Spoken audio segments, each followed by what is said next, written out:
L'histoire commence avec un garçon, Miles Morales, un ado passionné de spray, toujours en train de peindre des graffitis sur les murs de la ville. C'est la fin du week-end. Demain, l'école reprend. Et pour Miles, l'école n'est pas juste un bâtiment. C'est l'endroit où il vit quasiment toute la semaine. Son univers, c'est les devoirs, les livres, et son admiration sans limite pour Spider-Man. Miles n'est pas très proche de son père, mais son oncle, Aaron Davis, lui, c'est tout le contraire. Il l'adore. Chaque fois qu'il en a l'occasion, il s'échappe pour passer du temps avec lui. Un jour, Aaron découvre l'un des graffitis de Miles. Impressionné, il l'emmène dans un tunnel de métro abandonné, un endroit secret, un mur immense, parfait pour laisser exploser sa créativité. Miles se met immédiatement au travail. Quand il finit, son oncle sourit et lui dit « T'as un vrai talent, gamin ». Mais Aaron reçoit un appel et ils doivent partir. Miles s'apprête à le suivre lorsqu'une araignée radioactive le mord. À cet instant, tout change. Ses cellules commencent à muter, son corps se transforme. Il tue la araignée, rentre chez lui et s'endort. Mais au réveil, quelque chose cloche. Il est plus grand, ses vêtements ne lui vont plus. Et à l'école, sa main reste collée aux cheveux d'une fille. Obligé de les couper. Tout ce qu'il touche se colle à lui. Il peut grimper au mur. Chaque page de son comics reste collée à ses doigts. Puis il comprend. Les mêmes symptômes que Spider-Man. Serait-il comme lui? Pour en avoir le cœur net, il retourne dans le tunnel. Et là, il tombe sur la araignée, encore chargée d'énergie. Puis un combat titanesque éclate. Spider-Man contre le bouffon vert. Miles observe, caché, jusqu'à ce qu'il glisse et tombe. Spider-Man le rattrape instantanément. Une connexion étrange se crée. Peter Parker le regarde et murmure « Je pensais être le seul ». Il lui explique que la machine contre laquelle il se bat est un super collideur, un engin capable d'ouvrir des dimensions, mais qui peut aussi détruire la Terre. Spider-Man tente de le désactiver avec une clé spéciale. Mais le Prowler, le bouffon vert et Kingpin l'encerclent. Le collider explose. Spider-Man est gravement blessé. Miles court vers lui. Peter lui tend une petite clé USB et dit « Promets-moi, si le collider se rallume, tu dois le détruire. C'est la seule façon de sauver notre monde. » Miles promet. Peter lui ordonne de fuir. Et juste après, sous les yeux terrifiés de Miles, Kingpin tue Spider-Man. Traqué par le Prowler, Miles s'enfuit comme il peut et rentre chez lui, bouleversé. À la télévision, tout le monde pleure la mort du héros. Pour honorer sa mémoire, Miles achète un costume de Spider-Man et se rend au mémorial. Parmi la foule, il se dit « Peut-être que c'est à moi de prendre sa place ». Il tente de sauter d'un immeuble. Échec, il tombe. Et la clé USB se brise. Désespéré, il se rend sur la tombe de Peter. Un inconnu surgit derrière lui. Miles panique et l'assomme. Quand il le retourne, il porte un costume de Spider-Man. Mais ce n'est pas Peter, c'est Peter B. Parker, venu d'un autre univers.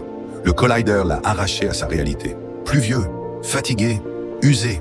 Mais Spider-Man malgré tout. Ensemble, ils décident de recréer la clé USB perdue. Pour cela, ils doivent infiltrer le labo de Kingpin.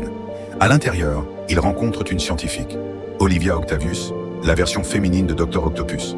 Miles découvre alors un pouvoir unique, l'invisibilité. S'ensuit une fuite spectaculaire, où une autre Spider-Person intervient. Gwen Stacy, la Spider-Woman d'un autre monde, et la camarade de classe de Miles dans celui-ci. Elle les mène chez Aunt May, qui les accueille avec douceur. Elle les conduit à la Spider-Cave, où d'autres Spider-Héros les attendent. Dana, Spider-Man noir, Penny Parker et son robot, Dan Spider-Ham. Tous veulent rentrer chez eux. Mais pour cela, quelqu'un devra rester et détruire le Collider. Au prix de sa vie, Miles se propose. On lui répond « Tu n'es pas prêt ». Blessé et humilié, il s'en va. Il cherche refuge chez son oncle. Mais découvre une vérité qui le brise. Aaron Davis est le Prowler. Le cœur explosé, Miles s'enfuit. Mais Aaron le poursuit, ignorant qu'il court derrière son propre neveu. Lorsqu'il capture Miles, celui-ci retire son masque. Aaron s'arrête, pétrifié. Il ne peut pas tuer Miles. Kingpin, furieux, tire sur Aaron. Miles le porte, agonisant, dans une ruelle. Son oncle meurt dans ses bras. Son père arrive. Confond Miles avec le meurtrier. Le désespoir grandit. Plus tard, Peter et les autres Spider-Héros lui disent au revoir. Ils savent qu'il n'est pas prêt. Ils l'attachent pour l'empêcher de se sacrifier. Mais les mots de son père résonnent derrière la porte. Peu importe ce que tu traverses, n'oublie jamais que je t'aime. Ces mots libèrent quelque chose en lui. Il maîtrise son Venom Blast, se libère, va chez Aunt May et crée son propre costume. Miles Morales n'est plus un enfant. Il est Spider-Man. Il retrouve l'équipe au cœur du bâtiment de Kingpin. Ensemble, ils combattent Doc Ock, le Scorpion et toute l'armée du criminel. Miles place la clé dans le Collider. Ses amis retournent chacun dans leur dimension. Même Gwen, qui lui dit au revoir avec un sourire plein de promesses. Il ne reste que Peter. Il veut rester pour aider. Miles lui dit doucement « Tu dois rentrer chez toi ». Et il le pousse dans le portail. Alors Kingpin arrive. Le combat final commence. Le Collider projette l'image de sa femme et de son fils. Mais il recule, terrifié par ce qu'il est devenu. Kingpin s'enrage. Il frappe Miles encore et encore. Mais Miles, lui, a trouvé sa force. Avec un ultime Venom Blast, il projette Kingpin au sol et désactive le Collider, sauvant la ville. Son père assiste à tout. Il réalise que ce Spider-Man est un héros. Un héros au cœur immense. Cette nuit-là, Miles rend enfin hommage à Peter et prend définitivement sa place. Le monde n'a pas perdu Spider-Man. Il en a gagné un nouveau. Miles Morales. Si tu crois que chacun peut devenir un héros, peu importe d'où il vient. Alors aide-moi à partager cette aventure. Like la vidéo pour soutenir la chaîne. Commente Miles est le vrai Spider-Man et abonne-toi pour plus d'histoires incroyables. Merci d'avoir regardé et souviens-toi, un héros peut naître de n'importe qui.